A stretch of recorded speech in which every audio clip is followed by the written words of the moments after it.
I did have a perfect opening intro line then. Already in my mind, Men in Black came. Ladies and gentlemen, if you will, look right here. It's gone. Hi, I'm Steve from 1.2.3.3D. Today we are going to be looking at the LDO Voron 2.4. This is the 350 model, and comparing it to the Prusa XL. This is the 2 tool head model. Without further ado, let's jump straight in.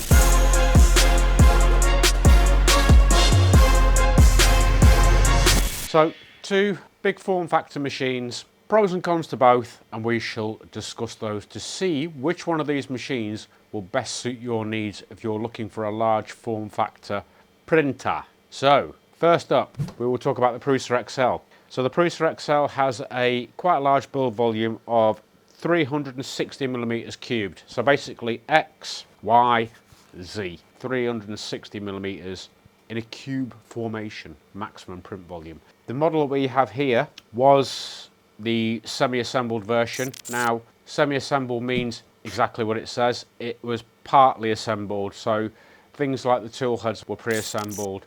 We had to fit those to the machine. We had to actually assemble the machine frame, albeit all the rest of the mechanics were pre-fitted. So basically it was a case of fitting panels, routing some cable, quite remedial bits and pieces.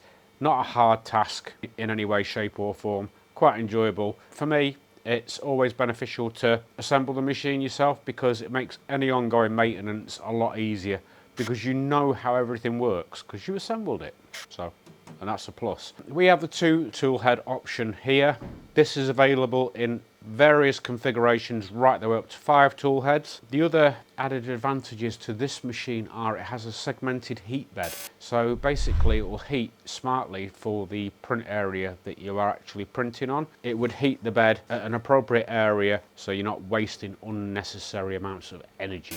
We also have a load cell sensor built in, so for bed leveling and perfect first layer, this is a very good piece of technology. Basically it will probe across the bed. It will then compensate through the G-code to make sure that your first layer is perfect. And I've never really seen this let us down on any of the Prusa machines, to be fair, from the Mark IV right the way up to the XL, Core 1 included. The current price for this one on our website is the 2 tool head assembled version is £2,755. If you choose to assemble it yourself and save some bucks, you can buy the 2 tool head semi-assembled version for £2,239.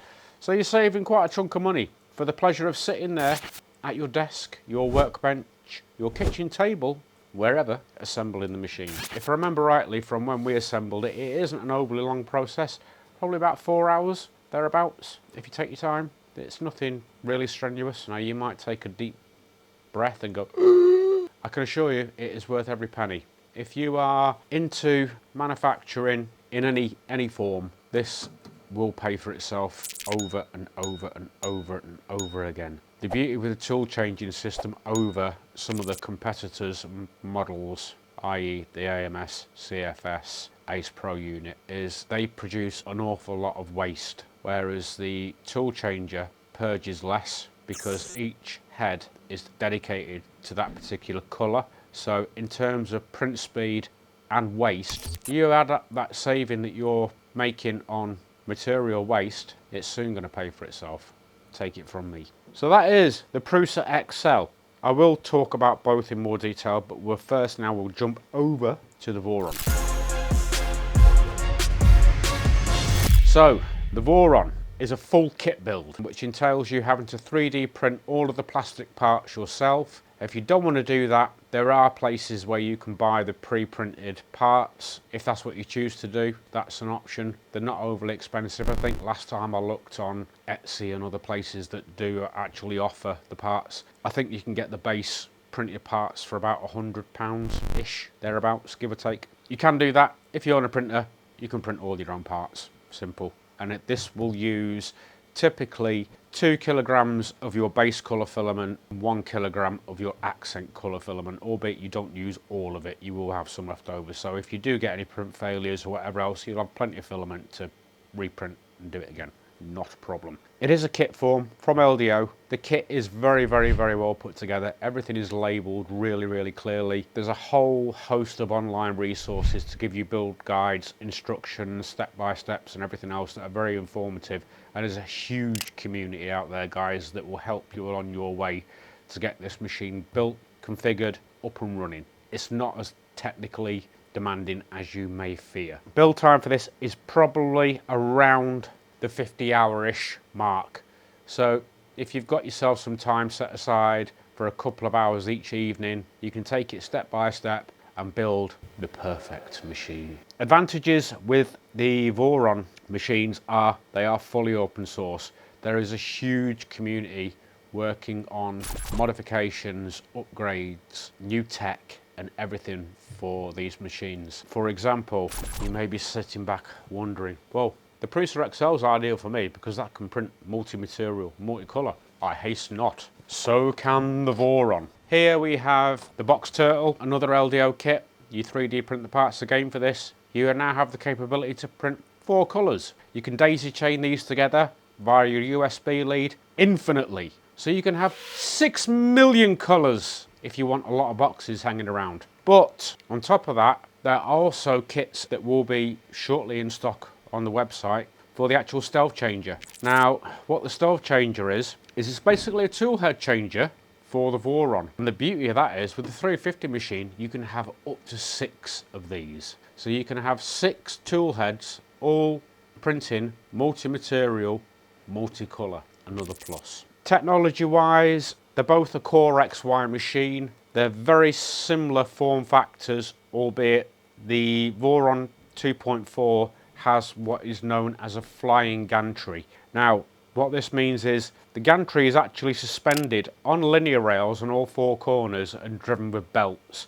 So effectively it's floating, whereas the Prusa machine, as you can see here, has a fixed gantry and it's the bed that moves up and down. The Voron bed is fixed at the bottom of the machine. The gantry moves up on the Z as your print height increases. Another little party trick that the Voron has is your quad gantry leveling. So basically, if the gantry is slightly out of kilter, through the probing sequence that you'll run at the beginning of your print, the gantry will basically self-level itself. It will make sure that it is perfectly parallel within your tolerances that you've defined in Clipper to make itself parallel in all 4 points across the build plate. That gives you perfect first layer. There is a whole host of different leveling options available for the Voron machines. On this model, I fitted what is called the tap. What that does is basically uses the nozzle to probe the bed. It activates an optical switch, which then records the Z offset, if you like.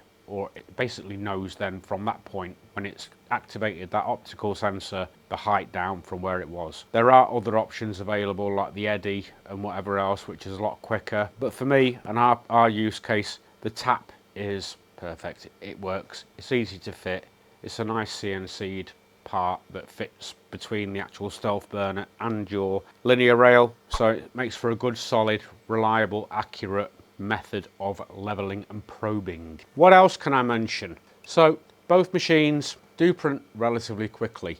However, the Voron would probably peak stock configuration like this. We haven't supercharged this machine in any way, shape or form. It hasn't got high flow nozzles and all of that you want to be printing 2-second benches on. We typically run this machine at 300mm a second, thereabouts. The XL would be fractionally slower. Now you can speed that up within the slicer, although we don't really have any huge need to rush prints out, and I'd rather have a print that's printed a tad slower that produces a higher quality end result and also gives you less print failures. In terms of print quality, we've printed a benchy on both machines in exactly the same filaments, and I shall pull them out for a comparison. So we have the XL benchy. Overall, it is a very acceptable benchy. Anybody that prints benches knows that no matter what machine you print on, you always get this bow line, and it's something to do with the transition in the overhang. Don't quote me on that. That's what I'm led to believe. But it doesn't matter what machine you print it on, even at what scale you print it on, you get that in exactly the same place. Just for demonstration purposes, to prove that I'm not telling porky pies, bear with me and I shall show you the monster benchy. So here is the line I'm referring to. This was printed on a Creality K2. Here is the line again, exactly the same place, scaled up obviously, on the Prusa XL, and exactly the same place again on the Voron. Now, here's the thing. Looking at the XL print, I have a very, very, very small artifact down the actual, what do you call that? The bow. I think that is the bow. I could be wrong.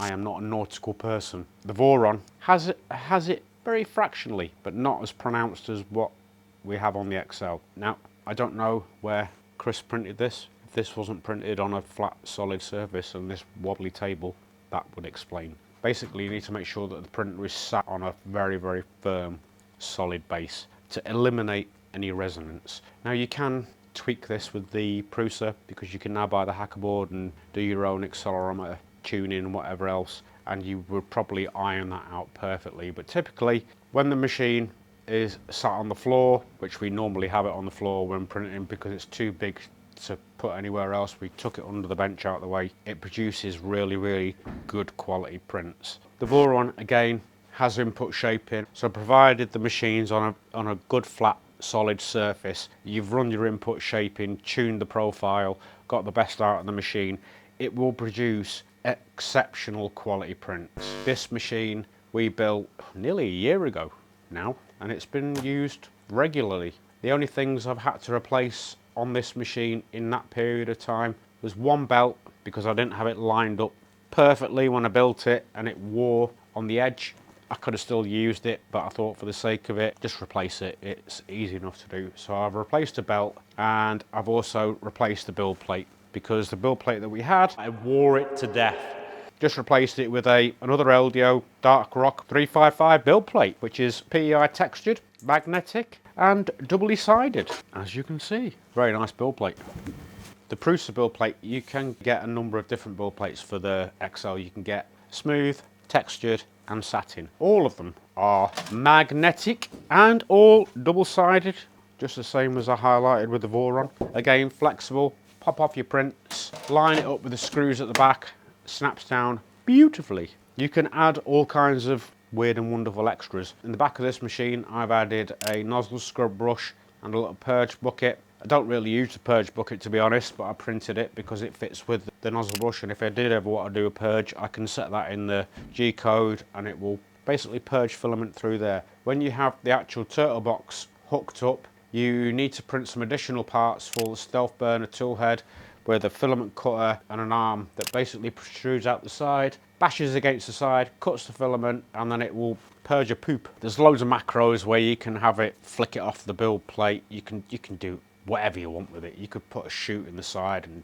there's lots of possibilities. The Prusa, basically, that cleans its nozzle via a purge line. I haven't really noticed any detrimental effects from that. It doesn't necessarily need a nozzle scrubbing function to do that. When it parks up at the back, there is like a silicone boot that wipes the nozzle, so that's effective enough for this machine. Overall, how far do you want to go? What do you want from your machine? Are you prepared to tinker? Do you want to upgrade? Do you want something that you know has just been put together by a reputable brand that's going to perform time and time and time again? The choice is totally and utterly up to you. Both of these machines are very, very worthy competitors. Both open source.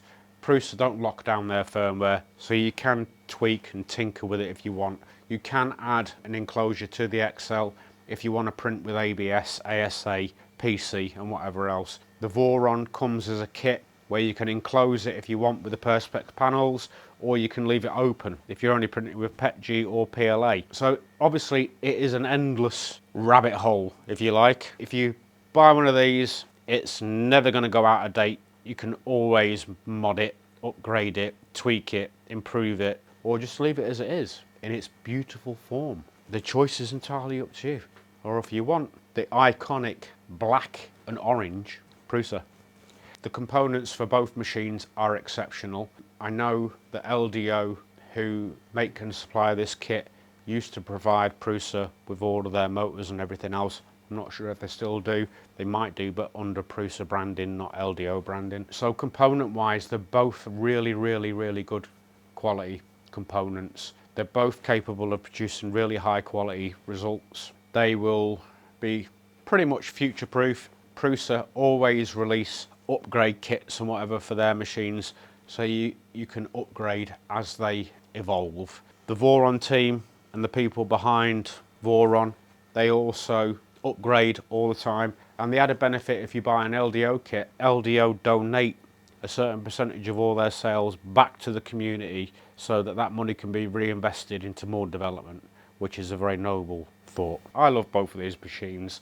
They both have the pros and cons, but overall they are both worlds apart from your budget entry grade machines. So if you are in the market for making an investment to take your next step in your 3D printing journey, these are both worthy. So I think really that about wraps up this video. If you have any questions about either one of these machines or any of the other machines that we stock, please drop a comment in the box below and we'll do our best to answer you as quickly as possible. I hope you've enjoyed the video and found it a little bit informative. Anyway, I am off. I hope you have enjoyed the video. Please don't forget to like, subscribe and share, and I will see you on the next one. Bye bye for now. As always, we aim to have the most competitive 3D printer prices on the market. If you see any of our printers being sold by a mainstream retailer for less, please drop us an email using the link in the description and we'll do our very best to beat their price. Also, if you're watching from outside the UK, check the description for links to our European 123 3D sister stores.